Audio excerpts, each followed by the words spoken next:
The following is an interview with Rudyard Lynch. He's the creator of the enormously popular Whatifalthist YouTube channel. Over 200,000 subscribers at this point. Yeah, he got like 100,000 subscribers just in the last few months of last year. On his channel, he's been making for more than 7 years now videos about alternate history timelines. Things like, what if the conquistadors never made it to Latin America? What if the Soviet Union never existed? What if the US Civil War never happened?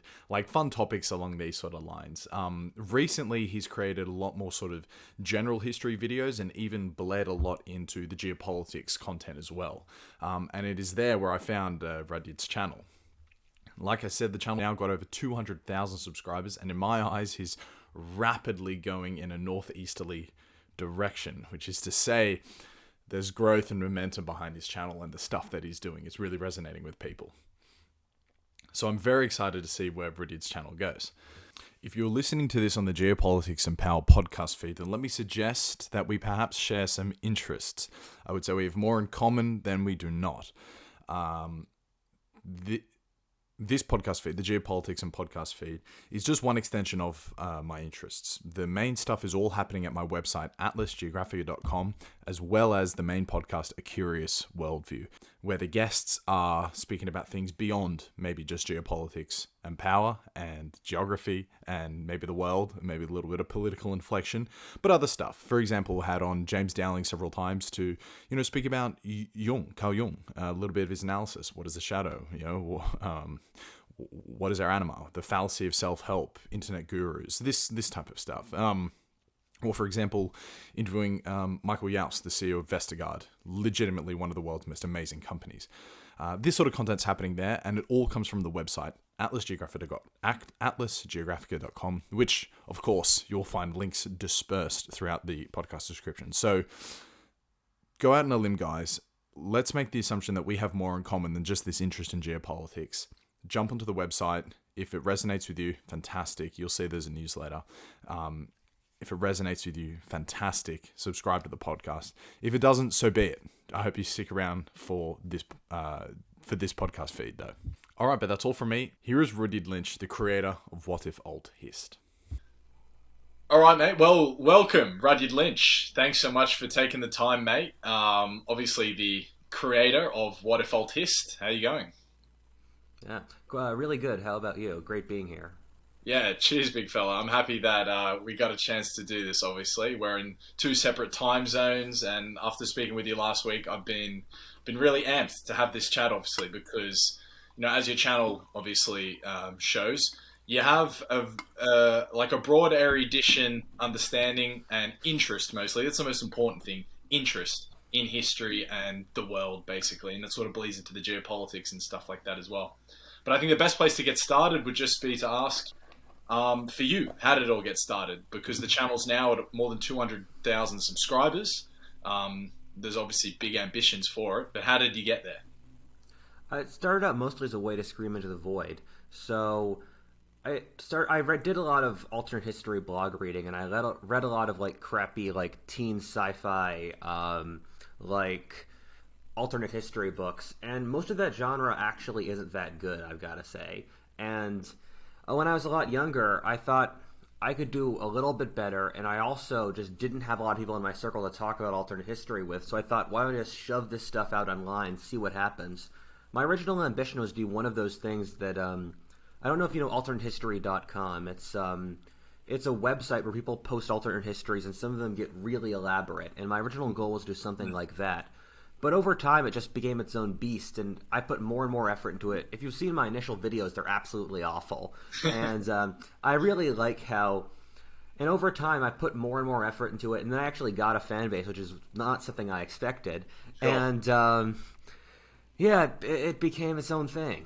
Yeah. Well, what year then? What year did you start it? It was 7 years ago. So, Shit, so it was a long time, wasn't it? Because yeah, it was. I only discovered the channel, I would say, 2 or 3 months ago, to be honest. Yeah. So you got to remember... Go ahead. Oh, so I was just going to ask, when did it break the threshold from this fucking really weird hobby that you had to a genuine YouTube channel? So, 4 or so years ago, it went from It took me a while, like 3 or more years, to get beyond just the 100 subs threshold, and that's the case for a lot of YouTube channels where it's just really difficult to grind from the 0 to the 100. And then I went from 100 to 15K, and then I was able to 2 years ago get a 60K, and then I plateaued at 60K for a while, and then I got to 80K a year ago, and then it went from 80 to 200 plus K. Largely because of Geopolitics. It plateaued for a while because Facecam. My fans generally hated Facecam. I also took 3 months off to walk the Appalachian Trail, so no content there. And then, yeah, it's just been uphill since Geopolitics. I was at 80K last August, and then the growth has largely been since then due to Geopolitics. So adding like a new line of videos actually correlated with a bunch of new content. So are you plateaued now? Has it been at 200K for a while? Do you feel like there is another leg you need to add on, or is it compounding on itself and you're growing? No, it's compounding. I haven't been able to put out a lot of Geopolitics content in the last couple of months, and so I think I've grown by 15K in the last month, which is still pretty good. And I hit 100K in October, so the channel's been having healthy growth, basically. Yeah. What was that? Was that exciting for you, going from 100 to 200 in really just a blink of an eye? Have you had time to sort of reflect on it and think, holy shit, this is becoming a genuine audience, a genuine product, a genuine thing that you can build your life around? I mostly did not reflect upon it. Everyone in my social circle forced me to reflect upon it. So I would, if I was a hermit in the woods not talking to my fans, I never would have thought about it. But then enough of my fans are like, oh my god, enough of my fans are like, oh my god, you're at 200K. Oh my god, you have a real audience, that I kind of had to reflect upon it. Like when I hit 100K, it's not something I really thought about. The thing about YouTube is that you can start to make a living off it after 150K, because that's basically when the scale of economics works out, so that sponsorships and all that stuff. So that was the big threshold for me, if anything. Sure. Does more money come to you through the sponsorships or the AdSense? Sponsorships by far. Sponsorships are this adds up to more than 100, but sponsorships are like 2/3, AdSense is like 1/3, and then like Patreon and merch is like an infinitesimally small amount. Yeah. By the way, Whatifalthist merch. Nice. Is the mug it as well? Yeah. My mug is an ethnic map of America I made. Oh, so you make those maps, don't you? Yeah. So whenever there's that font on it, because in the videos, obviously, you cycle through loads of maps, and whenever there's that font on it, that's one that you've made. I use loads of different fonts. Okay. In general, this is a really terrible rule, but if it looks like I made it, I made it. Yeah, I care a lot less about precision than a lot of professional maps you see. So if it looks if it looks like I made it, I really did make it. Nice. I really identified with you on with the sort of obsession of maps. I forget how, it was very serendipitous, but the first video I came across, it was you like just geeking out on having a bunch of maps, and I thought, oh, funny, I have like the same fucking interest as that. Yeah. Like I remember as a boy, I would sit in front of an atlas for hours, right, and just.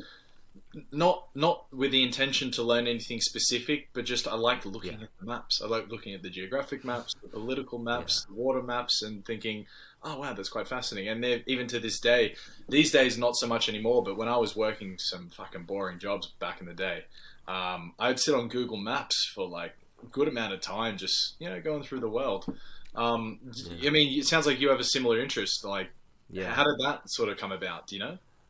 It was mostly me doodling in school. So I found a lot of school really boring, and so I would just doodle in the background. And I started doodling maps when I was like 10 or something.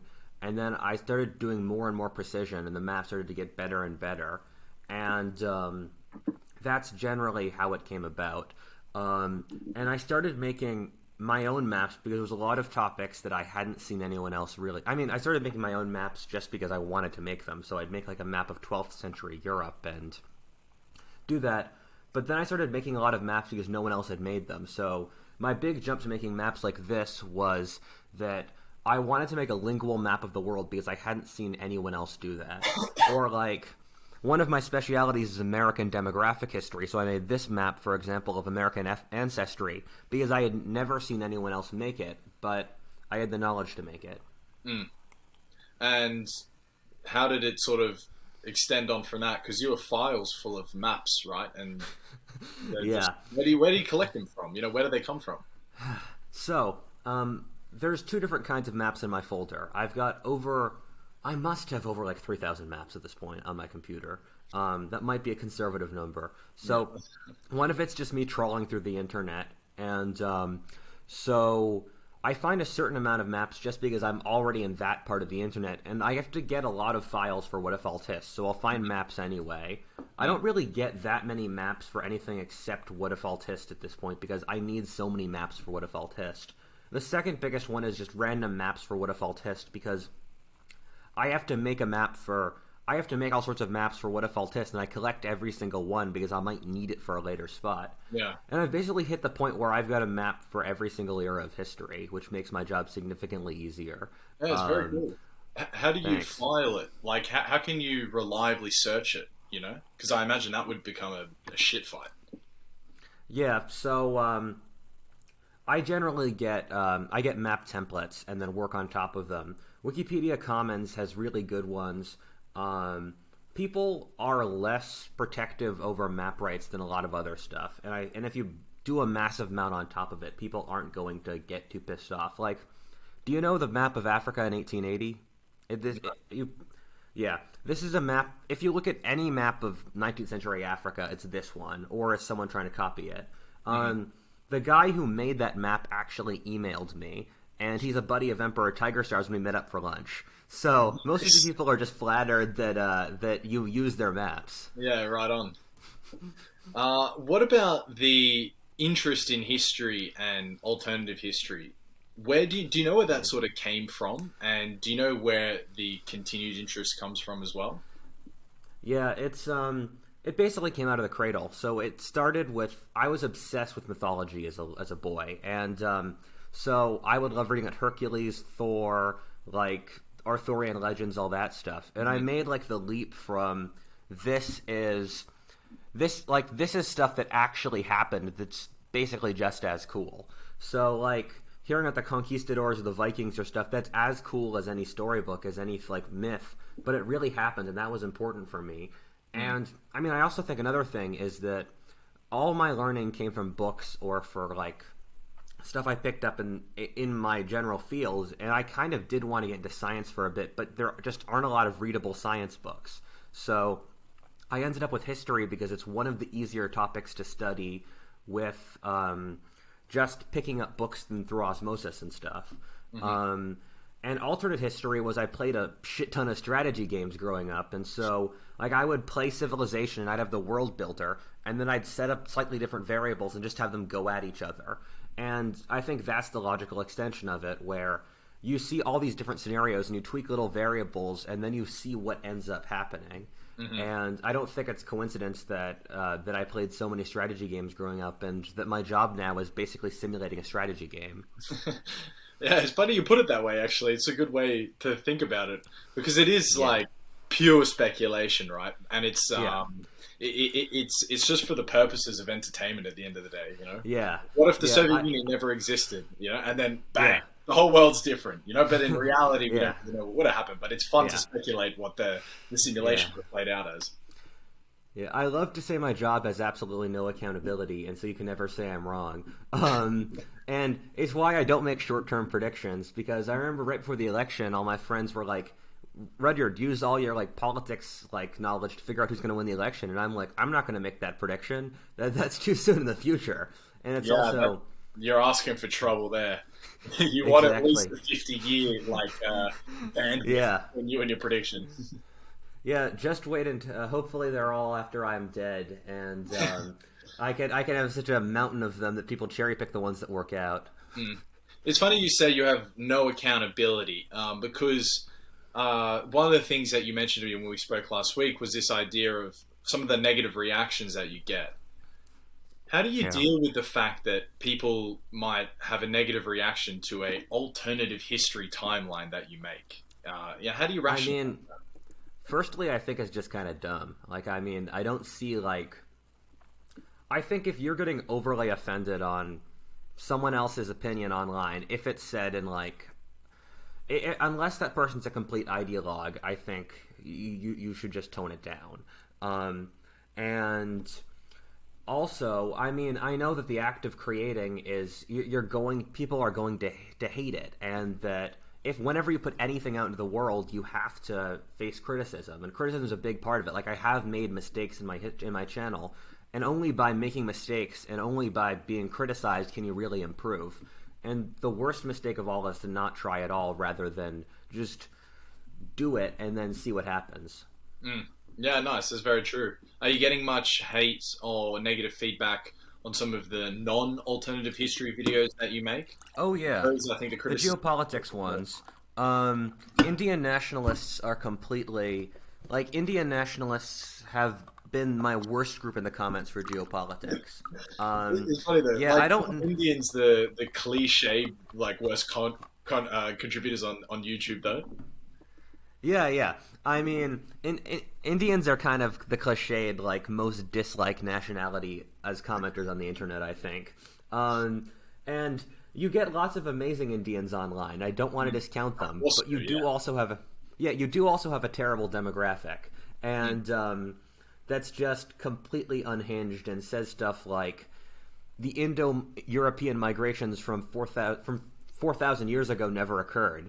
And I'm like, damn, if you have that much beef with the British, you don't have to go that far back.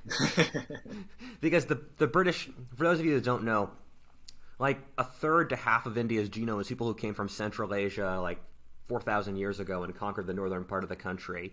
And so the British kind of used that as a justification for colonialism. And so modern India has been trying to flip it around and say that that never occurred in all of Indian cultures from India. And so it's... And often, and it kind of gets ridiculous at times because you have genetic, linguistic, anthropological, mythological, basically every vector of evidence you can find points towards it. But I'll get off my pulpit now. Yeah, I think you're drawing loads of hate towards my video now, so cheers for that. I'm sorry. I think that people of India, and it's something that you don't realize unless you see it, right? Yeah. It's really a binary spectrum. You either do see it or you Yeah. don't see it. There's no sort of in Yeah. between. But nationalism is very, very strong in India. Very, very strong. Yeah. Yeah. They love India. They have a lot of proud in being Yes. Indian, and therefore, Yeah. I guess some of the threats or some of the tongue-in-cheek Yeah. comments against India is something that's taken Yes. very personally. Whereas, like it's a different sort of nationalism than the populist Yes. nationalism that might manifest elsewhere in, say, Europe or the United States. Exactly. It's the case for basically every Asian country. Like Chinese nationalists are also they can go really hard, but at the same time, they're not really on YouTube because YouTube's banned in China. Imagine if China was on YouTube, man. It would change the Oh entire. yeah. Yeah, my high school best friend was an exchange student from China, and he would show me the Chinese internet, and it was just like Western internet, but more hardcore. Like, he'd show me Chinese Quora, and Chinese Quora would just have the most vicious political arguments of all time. Wow. Or he showed me Chinese comments on American news, and it was the most brutal thing you could ever imagine. Yeah. There's people killing each other in the comments and all that stuff. It's pretty wild, man. Like again, you bring up the Chinese nationalism. That's also Yeah. another thing. You either know about it and see it, or you don't. Yeah. But there is a. Yeah. It's too much of a tangent to go into. I'm writing a long article at the moment. Yeah. Trying to explain almost the Chinese nationalism, but nonetheless, won't get into that. Yeah. What was the video that got you the most negative reaction? Depends how you want to measure that. So the video that in general was the worst. So I have two different answers. The first is what if the Madagascar plan never happened, which I released a couple years ago. And for those that don't know, that's a timeline about the Nazis had a plan to move Europe's Jews to Madagascar. And so it's about what if that actually happens. And I didn't actually say anything offensive in that video. I took a very mild stance, but it got filled up by a bunch of neo-Nazis. And so the comments were super anti-Semitic, super terrible, and so it got banned in Europe. I'm really glad I got the I had neo-Nazis on my channel for a bit, but I got them off, and I'm really glad about that. Do you know how you did that? Oh, I just continually denounced them. Okay, nice. And I feel like a certain amount migrated to other channels as well. And then and the one that got me I've got a lot of hate for 8 countries that are going to be, or the 6 countries that are going to be superpowers by 2080, because I pissed off lots of little different nationalist communities. And I think that's the biggest one in recent years that have pissed people off. Sure. Has the negative reactions ever broken through the superficial and like hurt your self-esteem and like made you question whether you wanted to keep doing this, or maybe you made mistakes and this sort of stuff? I mean, not really. I know that the process of creating is superior to the process of trying to tear down. I don't know how to describe it better. And I mean, I don't really view a lot of people. I try to divide the world between criticism by people who I know want my best, have my best interest in mind, and criticism by trolls who just want to like tear me down. Yeah. And so if you phrase something in a reasonable manner, I'm going to I'm going to take it and I'm going to respect it. And like I would say in my latest 11 misconceptions videos, I made legitimate mistakes about pre-colonial Africa, and I got some comments talking about those mistakes, and I generally take that to heart, and so I'll try to learn more on the topic so I don't make that mistake in the future. But if you're just saying you are a fucking troll who is completely biased, that's not a criticism, that's a knee-jerk reaction, and I don't see why I have to listen to that. Like, the vast majority of criticisms you get online are just knee-jerk reactions without any real facts or any real coherent thinking. Like, I get fan hate mail all the time that's just, you are a terrible person, like, how can you say this? And I don't take that seriously, because unless you have a coherent argument, I know you're not coming at this from a place of actual criticism. Fuck, you see, like, that's a very rational way to look at it, right? Thick-skinned rational. Yeah. For me, and I can rationalize that in my own head as well, but you take one of my podcasts, like, you get one bad review, and it cancels out essentially infinitely good reviews that you could have had. And you can rationally say, well, this is a troll, or well, this person is just looking for attention. Whatever the realm can be. Very rarely they've got a good point, but maybe they do have a good point. But nonetheless, like, I find it very difficult to separate myself from that. Yeah. And I imagine most sort of content creators do. And I'm here on the minute scale, right? I couldn't imagine once you're up at the 200k sub. Like, it's just a lot. But, I mean, you seem to be handling it well. I mean, 2 things. The first of which is that one negative, I don't know why this is, but one negative criticism isn't fun. Like, I totally understand you there, where if you get a single negative criticism, you think about it. If you get 5,000 negative criticisms, it just becomes like a bed of nails that you lie on top of, because it's too much for your mind to process, because we're designed... Yeah, we're designed our brains are designed in a way where we think about stuff in person-to-person interactions. So if it's a single negative one, you still view it on the level of like a friend telling you did a bad job. But if you get to a certain scale, it's just it's a statistic. I also am pretty hardo INTJ, so that might that's a Myers-Briggs term. That might change my perspective on this stuff.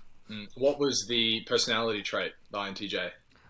The personality trait is that they're basically the evil geniuses. They're basically the evil like masterminds behind like every Bond villain movie.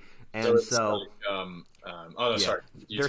They're rational and intuitive and long-term planners. So they're known for being like one of the least emotional of the types. Okay, interesting. What's the downside of having like the low emotional input? Is that they're often empathy or? They're often viewed as insensitive assholes. Okay. Well, I mean, a technical term. We'll let the audience be the judge. Maybe you can achieve the best result with it. What video are you most proud of?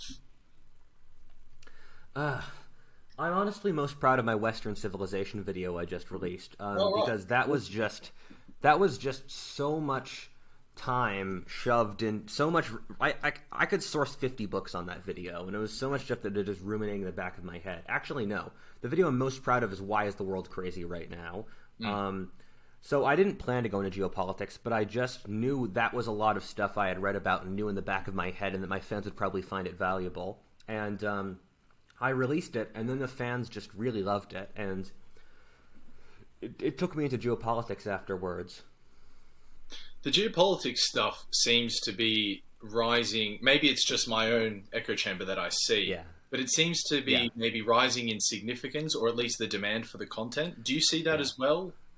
Yeah. I've talked to lots of people, and many people see it. And I think it's largely because people are realizing that the small view of the world we had of just focusing on a couple Western countries, that's not an accurate view of how the world works anymore. We see China doing stuff, we see Iran doing stuff, and I think a lot of people, I don't mean to say this in like the right-wing way, but if they've swallowed the red pill where they've realized from stuff like Donald Trump, Brexit and stuff, that the world's less stable than they think. And so they're looking out to the next stage to basically see what could be coming next, what could be the next crazy thing to happen. I think it's also because Peter Zeihan dropped his books, and those were pretty successful, so I think that promulgated interest in the genre as well. Interesting. I'm actually totally unfamiliar with Peter Zeihan. Could you explain him? Oh, you'd love his stuff. He is... Do you know George Friedman from Stratfor? No. Okay, so George Friedman founded this geopolitics consulting firm a couple decades back called Stratfor, and he would charge companies for, like, let's build a factory in Chile and see if Chile's going to collapse, and that was his job. He wrote a bunch of books that were actually the reason I got into geopolitics, and his apprentice, basically, Peter Zeihan, also does that. And he writes books about, like, the future of geopolitics, and he predicts what countries are going to be superpowers. I agree with about 2/3 of what he says. So, like, he says he thinks Japan, France, Turkey, Argentina are going to be the powers of the future, and that China, Russia, Brazil are going to collapse. Which ones are going to collapse? He thinks Brazil, Russia, China, and most of the third world's going to collapse. So his thesis is... he says Argentina's got good geography and that it's away from the rest of the world. The big issue I have with the Zeihan analyses is that he only looks at culture and demographics, and he actually takes pride in that. Sorry, not culture. He only looks at geography and demographics, and he actually takes pride in that. And it just gets to... some of his analyses just seem like poorly written code for me. Like, he says Angola is going to be a superpower of the future because they've got oil and a slightly more temperate climate than the countries around them. But at the same time, Angola is a kleptocracy. Like, no one trusts the Angolan government. The Angolan government it's like one of the worst you're going to get. You can't discount culture, right? I mean, it's by far one of the most important variables. Yeah. My analysis for the factors I use are culture, geography, demographics, leadership. So that's my stack. Did you read Prisoners of Geography by Tim Marshall? I did, yes. Yeah, like, I think that way to look at the world is bloody brilliant, right? But it's one variable, it's one input. Yeah. You need to have a couple different inputs to actually start to color a thing and understand a thing. Yeah. You know, because like you say with Angola, it's all well and good saying, wow, look how deep their natural harbors are. Look how good their river system is for navigating trade. Look at their natural borders of mountains. Look at the fact that they've got the oil. Look at the fact that they're in the perfect temperate zone to grow agriculture. Like, that's great. Beautiful blueprint for a country, but it's not worth much if the people in charge and managing it can't do anything with it. Yeah, I also dislike the geographic determinist argument. So basically saying geography determines everything is that they'll take a successful country and then work backwards and then just cherry pick data. So like everyone says the U.S. has got amazing geography, but the U.S. only has amazing geography because it's been like manicured to have that. So if you were to go back to the year 1800, everything south of Washington, D.C. is a malarial dead zone where, like, if you move there as a white person, you have a half chance of dying of malaria or yellow fever. The whole Great Plains you couldn't farm because just the soil was so thick that it would break your plow before 1880. Most of the western United States just wasn't habitable without modern irrigation methods. And so the U.S. has really good geography, but just because America had the technology to exploit it.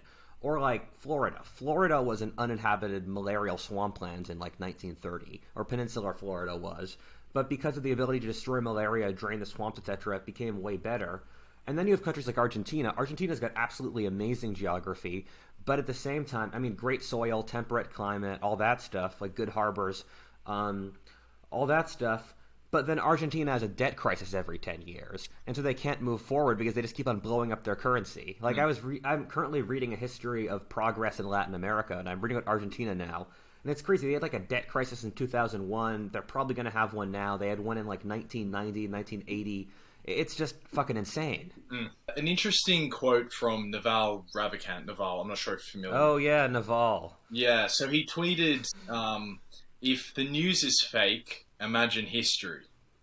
And, he's essentially pointing out the fact that, what we know about history is a complicated mixture of sort of first-hand accounts passed down through generations, reports written by victors, reports written by the losers, and most importantly, the narrative that has won out, and therefore the survivorship bias of ideas dictates that the narrative that has won out might be produced and reproduced and reproduced and reproduced, where the true narrative wasn't taken into account.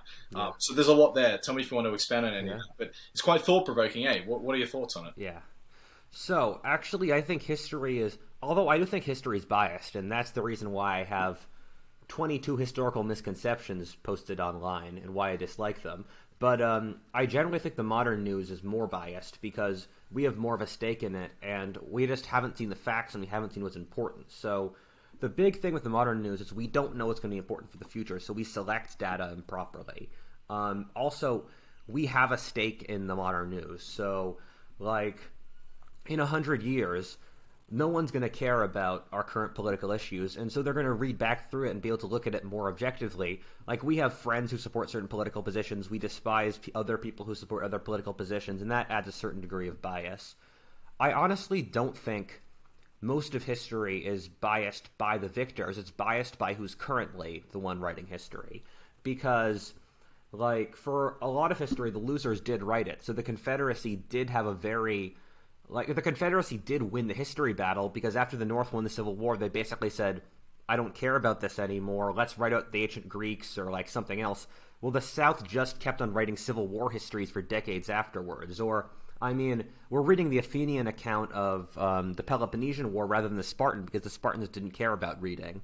And so... But you do see every single generation, history is rewritten for what the current group wants. So, like in before World War II, you saw a lot of very Eurocentric pro-Western histories because colonialism was happening, and now we're seeing a lot of like multicultural, like trans-regional histories because we're currently in an era of massive globalization, and so. We're looking at international connections, and we go back into the past to find them. But what's the consequence of that? Like, what do we know? I mean, a lot of it. So, a lot of this comes from people think that our historical records are just from books, and that's not entirely true.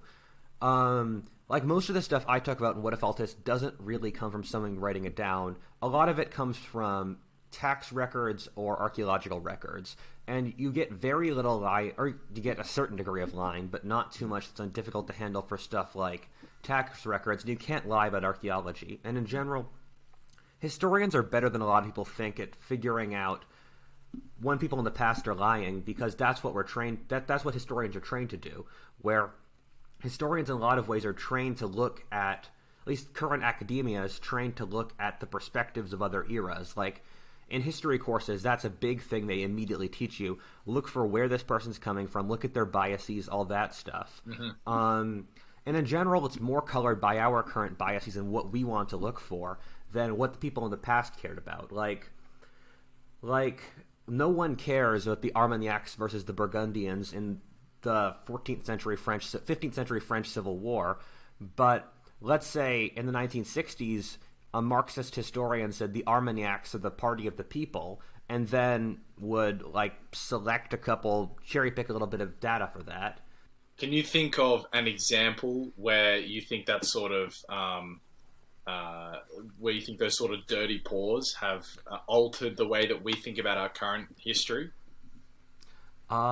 Damn, I'm trying to go through my. Yeah, I I'll know just it's a pretty steal from my unfair 11 question, misconceptions. but just in No, case. no, I'll steal from my 22 misconceptions I've put out online. So, I mean, a lot of it does come from we're taking other biases from other historians and other eras who had different agendas. So, like in a lot of Protestant countries, the Catholic Church comes off way worse than it probably deserves to, because, like, our great-great-grandparents were pretty anti-Catholic because that was the British historical tradition that they were basing it off. And so, and also, like, Enlightenment philosophers and communists, they all really didn't like the Catholic Church.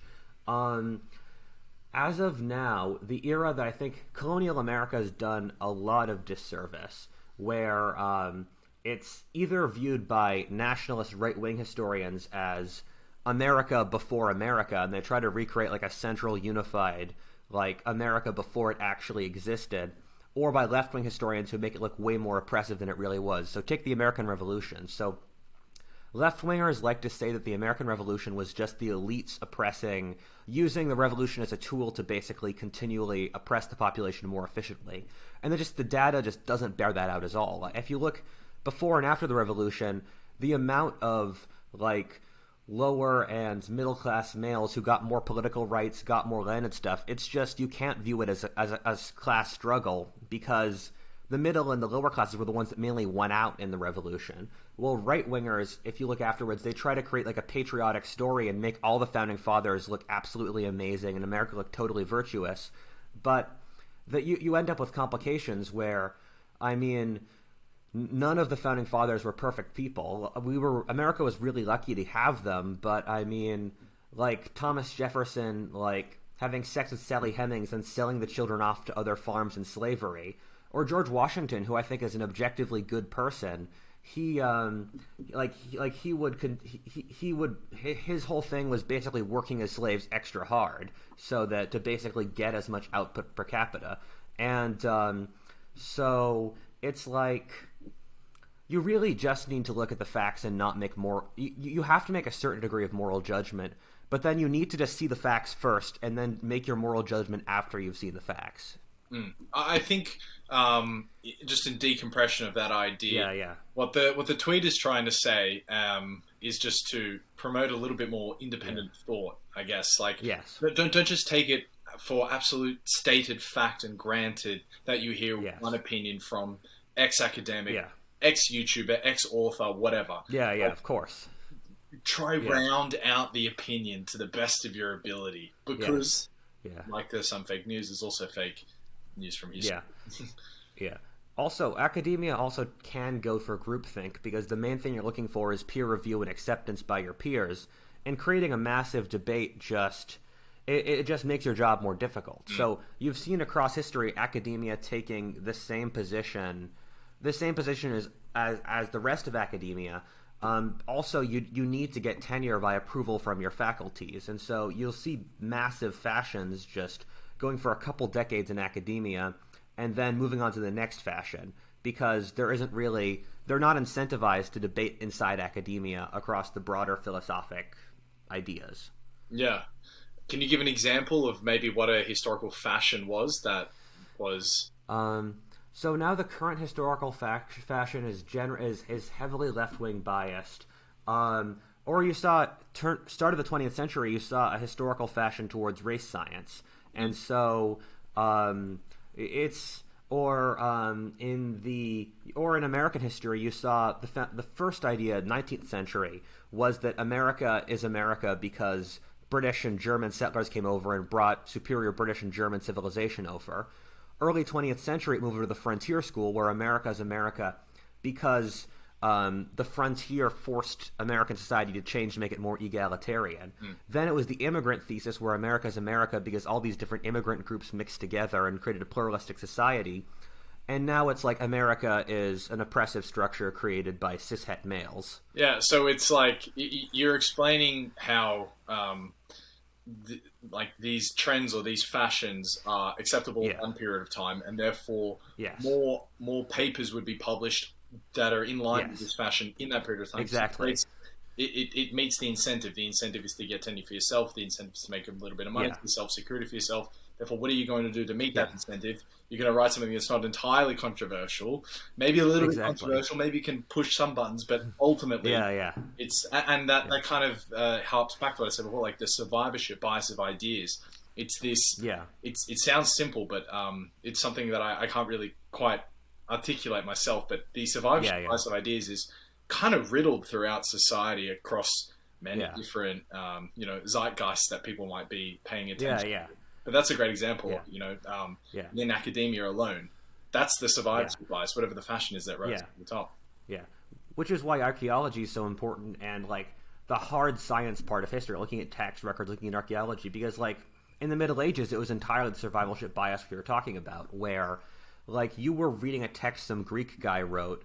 If you were a medieval historian, you were reading a text a monk wrote, of a text a Roman guy wrote, of a text a Greek guy wrote, from some random fisherman he heard from like the Middle East. And so like if you read medieval histories of like what they thought the world was like 1,000 years before, or even like right after the fall of the Roman Empire, which wasn't that long ago for them, it's just entirely inaccurate because they don't have anything to balance out the survival of ideas thing you've got. True. Yeah. So that's a really good point, actually.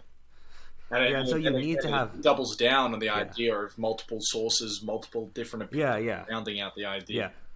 Yeah, which is a big issue with academia, where you split anthropology apart from economics, apart from sociology. So you get stuff like the Mayan crisis, where different fields of academia have a different explanation for why the Mayans fell, which makes their part of academia look good. So economists say it's because the Mayans, like, their economic structure was too unequal.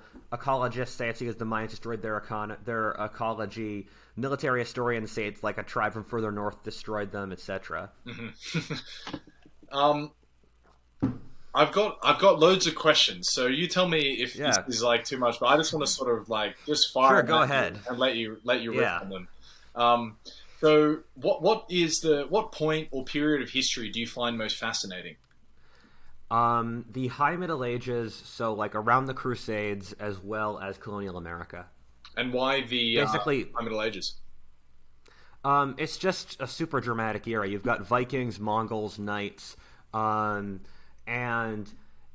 you've just got so much going on. I don't know how to describe it. It's like the era of history in which the major world civilizations were like the most extreme you're going to get. So in the modern world, like, you have like I feel like industrial society has made people more and more similar, but in the Middle Ages you have like medieval crusader knights going against like Mamelukes, and they're so different, and it's just so badass, to be fair. It feels like a fantasy novel. Or you'll have like Vikings going up against Mongols, and these are just two really badass peoples from entirely different trajectories, and they're just going at each other. Entirely different worldviews. They may as well be aliens to each other when they meet. Yeah, that is fascinating. So, did the Mongols ever cross the Vikings? They didn't cross the Vikings per se. They crossed descendants of the Vikings and the Rus. But you do have peoples like the Mongols who the Vikings crossed. So the Vikings in Russia beat the Cumans, they beat the Magyars, and they beat the Pechenegs. So the tribes from like Ukraine, like southern Russia, they were pretty similar to the Mongols, but like less well organized. Like still nomadic sort of Hun types from the steppe. Exactly. Yeah. What is something that has had a disproportionate impact on the world that basically no one knows about? There's a lot of answers for that. The one that's off the top of my head is Al-Ghazali's shift in Islam. I've talked a lot about it in Whatifalthist, where in the 11th... So by the 11th century, Islam was the wealthiest, most technologically advanced civilization in the world, and they developed this thing called Mutazila free will, which is basically that by studying the outside world, you are finding God, and there's lots of interpretations you can use for God, and that God is rational, and so it was a path that was leading towards science, basically. And then Al-Ghazali pushed against that entire trajectory, and Al-Ghazali said that God's inherently irrational. God can change the world at any time, and that studying the outside world's dumb because if God can change things, the only thing that matters is the Quran. And so that basically put Islamic civilization on a trajectory against science. And you just see Islamic science collapse after that. I mean, Islamic countries banned the printing press. They banned scientific debate. They put less funding into universities, all that stuff. And just for people playing along at home, what was the century there, and what was the name of this man? It's the 11th century, and it's Al-Ghazali. It's interesting. Islamic civilization started to decay exactly when the West started to take off, like 1000 AD. Because I remember, it's funny you bring that up, just super coincidentally. Yeah. Because today I published my podcast I did with Jack Weatherford, who authored Genghis Khan and the Making of the Modern World. And one of the big questions I had in there was, there's a narrative that the Mongols, and specifically Genghis Khan's Mongols, when they sacked the Islamic world, they essentially reset the Islamic world. And so that was the idea that I had. And then when I asked Jack the question, he answered, well, no, that's actually not the case. It was about 100 or 200 years before, which puts him in the 11th century, when they had already destroyed themselves. And what the Mongols actually did was essentially maybe even slow down their self-destruction by burning it all to the ground. More or less. That fascinating bit of history there, the High Middle Ages. Yeah. It's really interesting. China had the exact same trajectory at the exact same time, and I can't really tell you why. China was also really technologically advanced, but they also started to hurt themselves around 1000 AD, where China was going to have an industrial revolution. They had iron kilns and iron production and gunpowder and all that stuff, and then they just bureaucrated all of that out of existence. So they never used gunpowder, although they figured out how to. I mean, they had massive explosives and guns and all that stuff. Never used it. They had the Industrial Revolution, but then their bureaucrats basically designed the tax and regulation structure so that no entrepreneur would do it. The three inventions that supposedly made the modern world, the printing press, the gunpowder, and the compass, were all invented in China, and the Chinese didn't use them. Wild, eh? The Chinese have exactly some remarkable inventions, like paper as well, I think, right? Paper. I once heard a joke saying the Museum of Chinese Science History is about how the Chinese invented the time machine so no one else would ever. Give us one more if you can. We've got Al-Ghazali, the Chinese. Civilizations that self-imploded. Not that necessarily, but something that has had a huge impact on our life that we've never really heard of. Wow.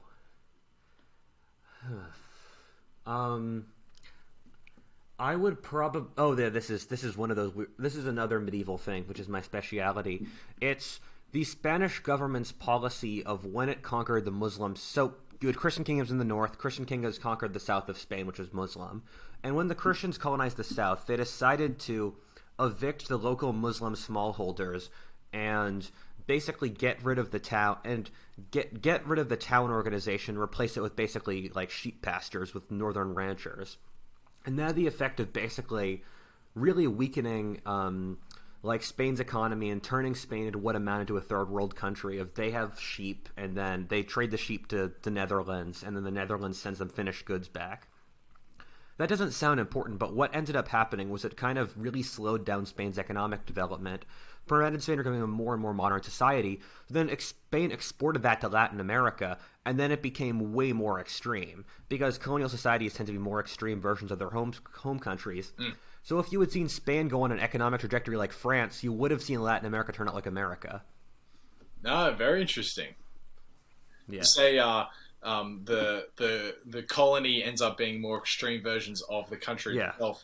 I was just listening to Jared Diamond's book Upheaval, and he has a chapter on Australia. I'm listening to that now. Yeah, it's fantastic, isn't it? But he has a chapter on Australia, in which for those listening, they might hear that I'm an Australian.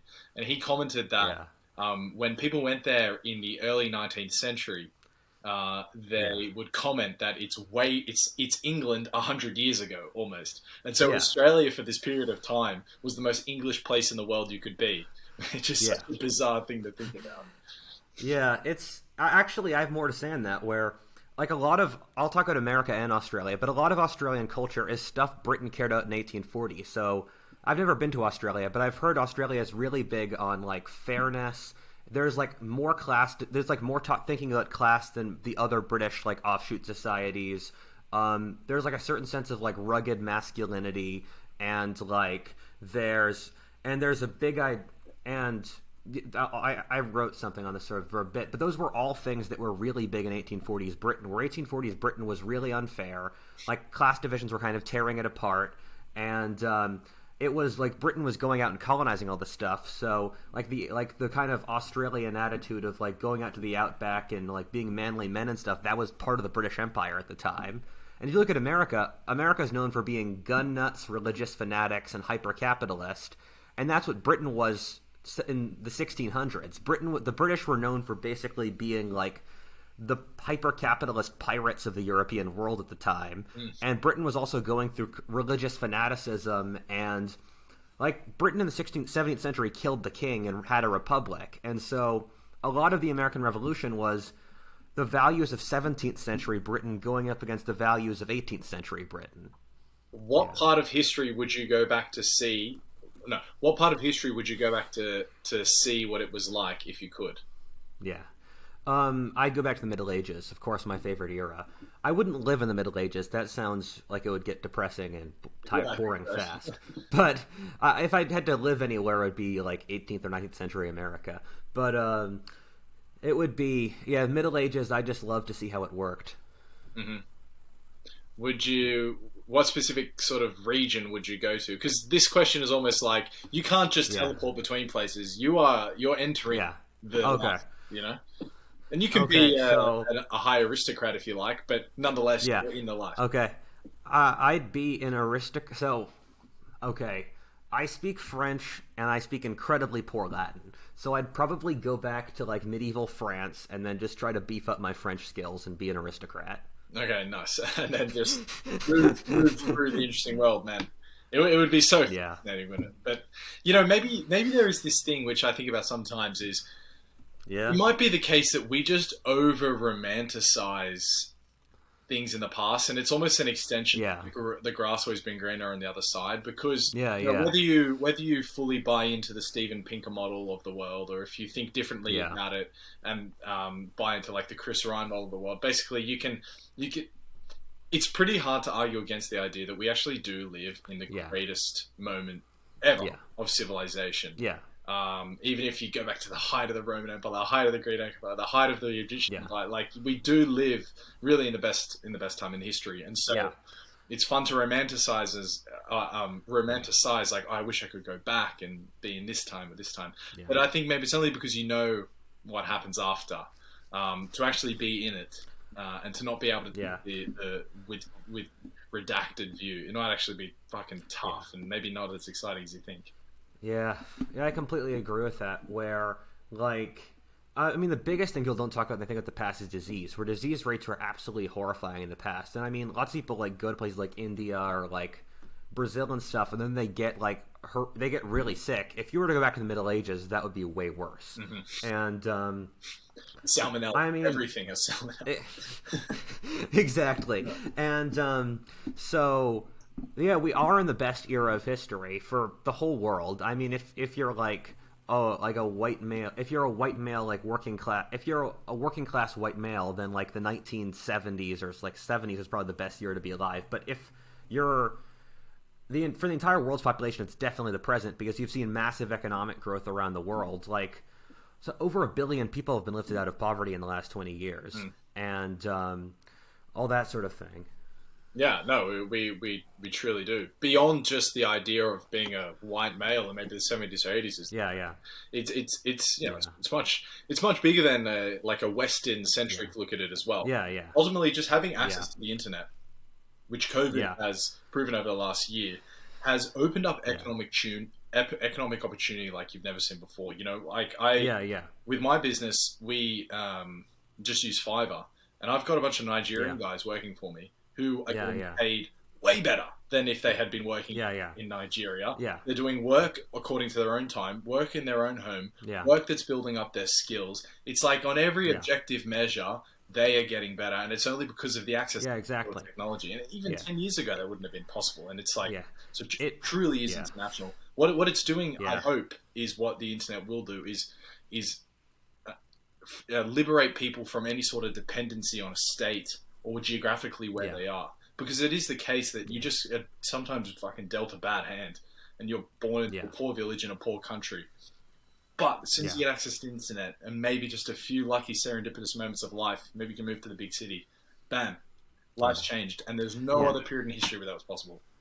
Yeah, I really agree with that. Where, like, I would not be able to do this job in any other era of history because the internet allows me to aggregate people from around the world who have really niche interests and make money off it, and that could not have happened. Imagine 100 years ago I was trying to do this. I would have to write newspaper columns, and then it wouldn't get around anywhere except my small area or my country, and then there wouldn't be enough people who would reading and cared enough, and it's just a terrible system. Yeah, it really annoys me when people talk about when Nike opens a factory in Bangladesh, and then the fact of paying them less than American labor is seen as exploitation, because that's the reason they're there in the first place, and they're getting wages that are higher than anything else in their country. Yeah. So. Yeah, no, that is totally true. It's a pretty stupid economic argument to say why aren't you paying them the same as the US? But you definitely also can't discount the fact that more exploitation happens in these countries. Of course, yeah. You have to always look at what the ultimate incentive is. And if Nike's going there just because they get the cheapest labor rates, it's like, okay, good. Well, what else are they doing to cut the cheapest cost that they can possibly? Yeah. But that is totally unrelated.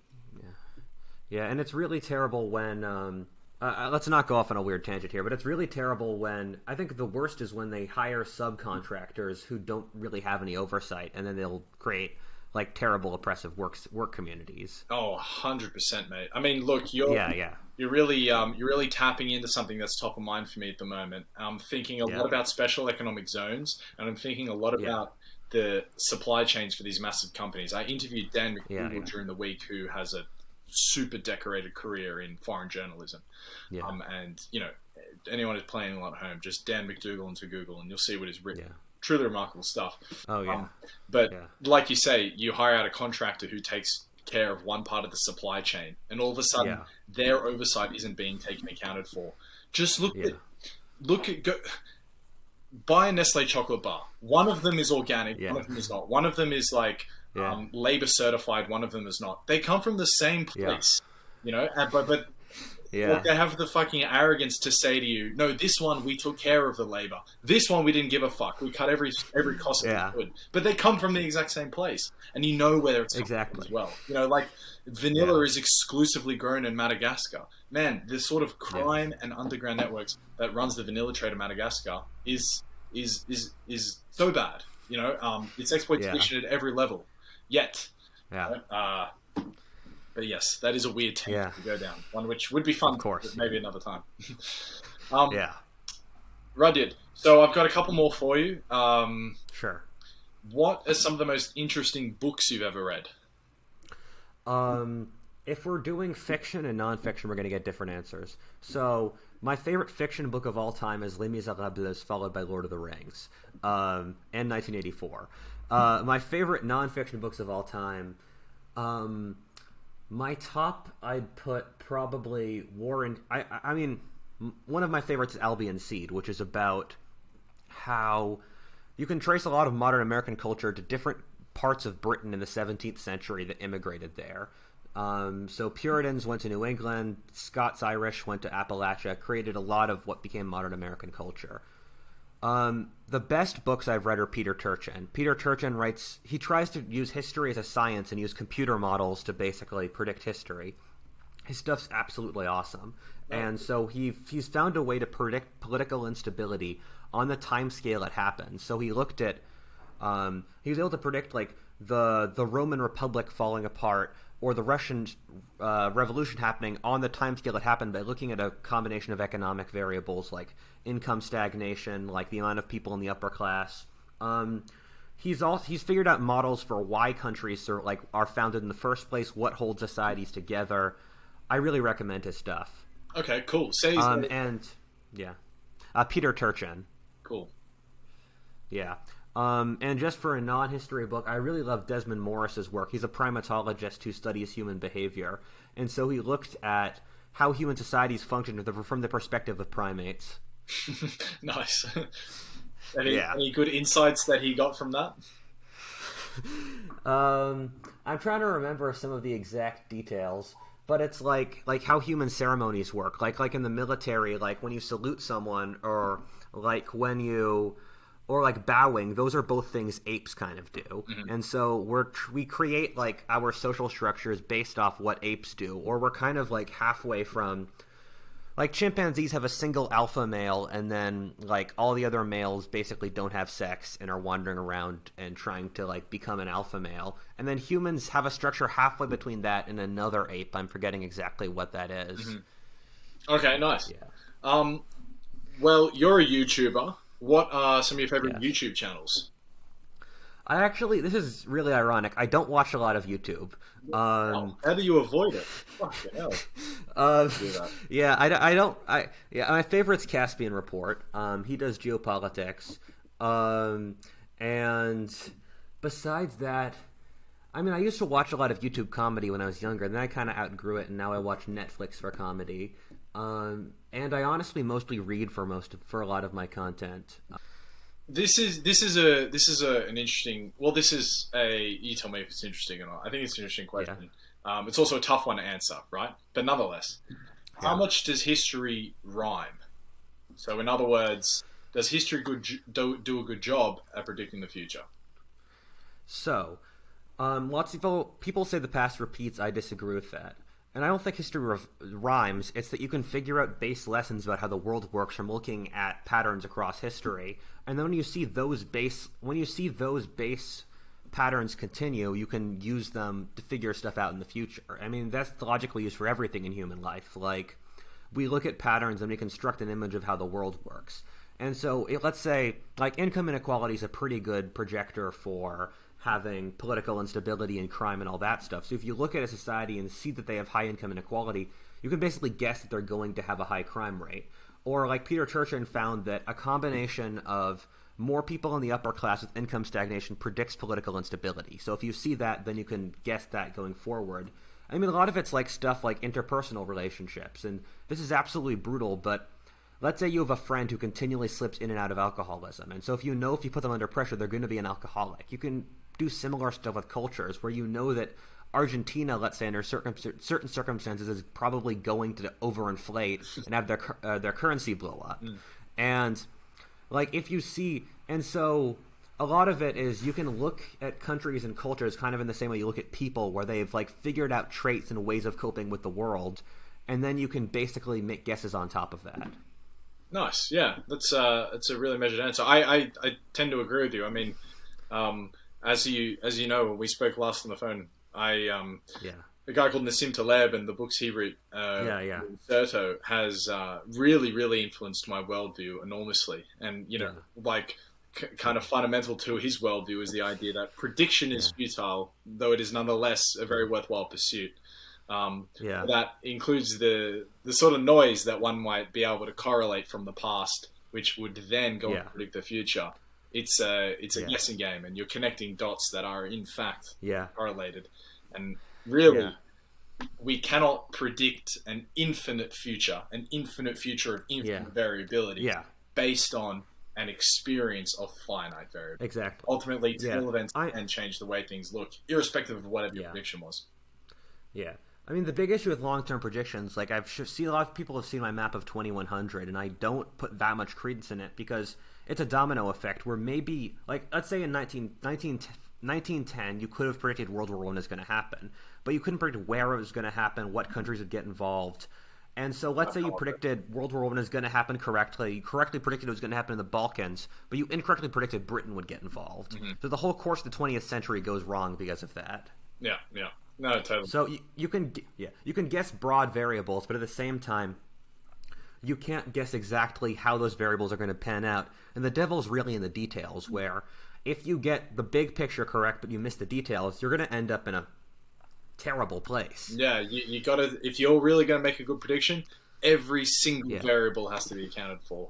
And such is the complexity of the world, you'll never be able to take account of every single variable, and therefore whatever your outcome is likely going to be wrong.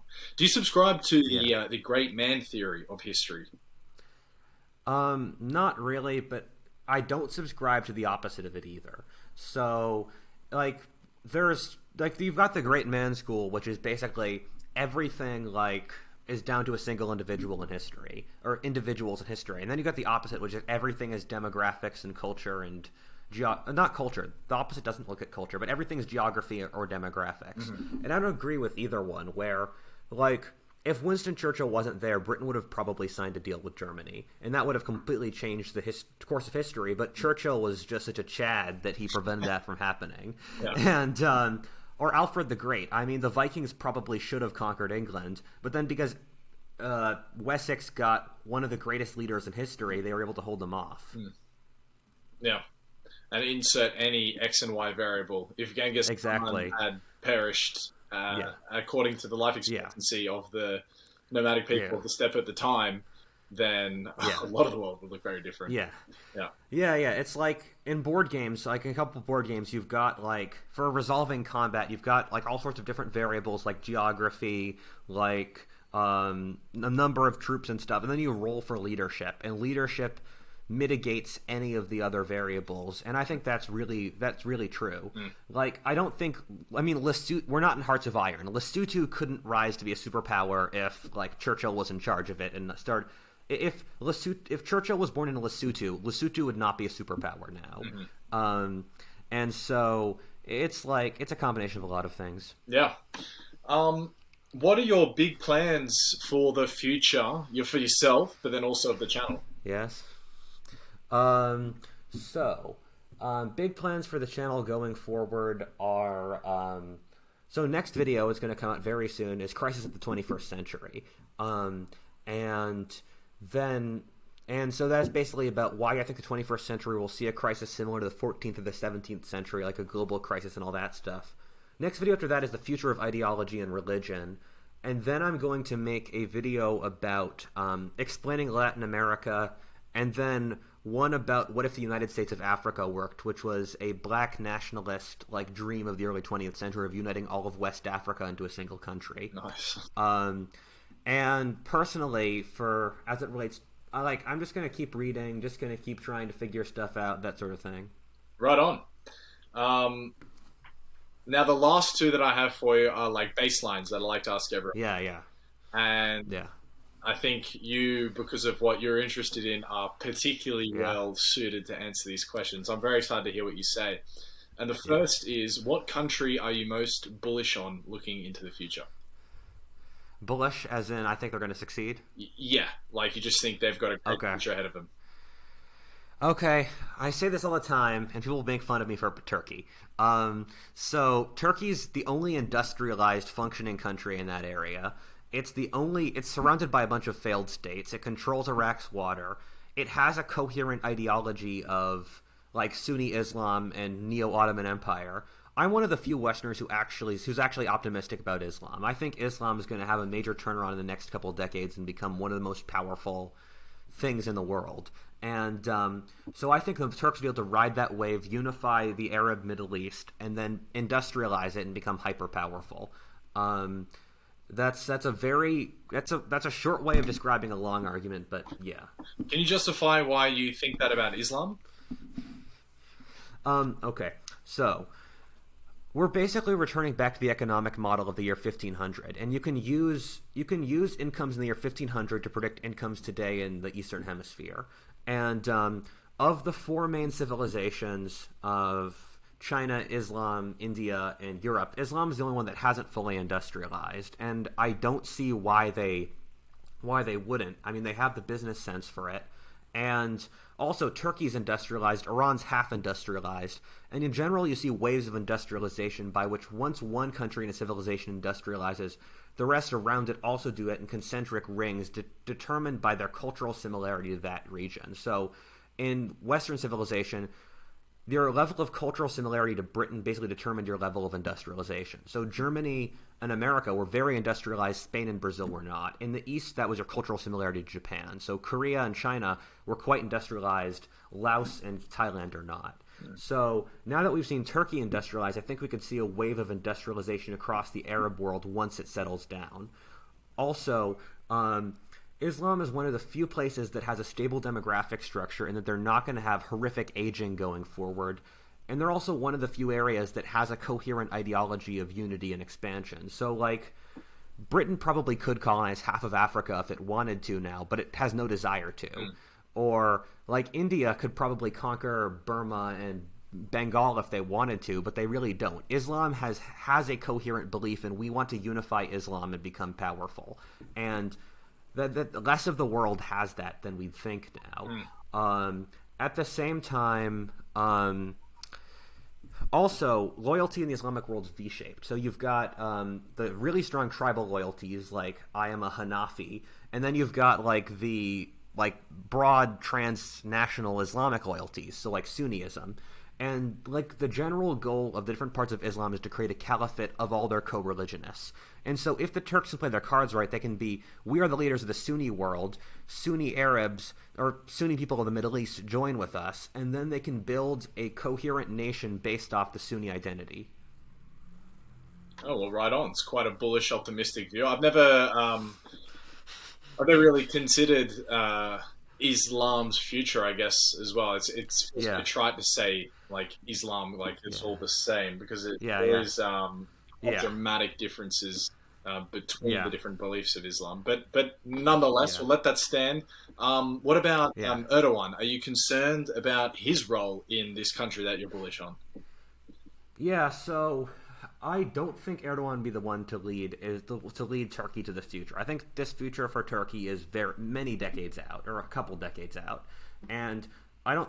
So Erdogan, I think, is in the transitory situation between the 1990s. Turkey wants to become part of the West. Turkey is run by the army. Turkey's secular liberal, to an Islamic caliphate, which is where they'll be at in 20 years, a modernist Islamic caliphate. And something else I'd like to add is that Turkey has basically found a way to combine Islam culturally, so that Islam is the bedrock of their society culturally with science, and so Turkey is trying to have a big move to be more scientifically aware, all that stuff, and so I think Turkey's currently in a period of transition where it can't do this now, but in 20 years it will be able to. It's kind of like China in 2000. If you told someone that China has this massive trade network today, expanding every continent, China's building up this massive alliance, no one would believe you. And if you went back 70 years and you'd say China's the great power, no one would believe you, because 7 years ago China was starving and completely. It was like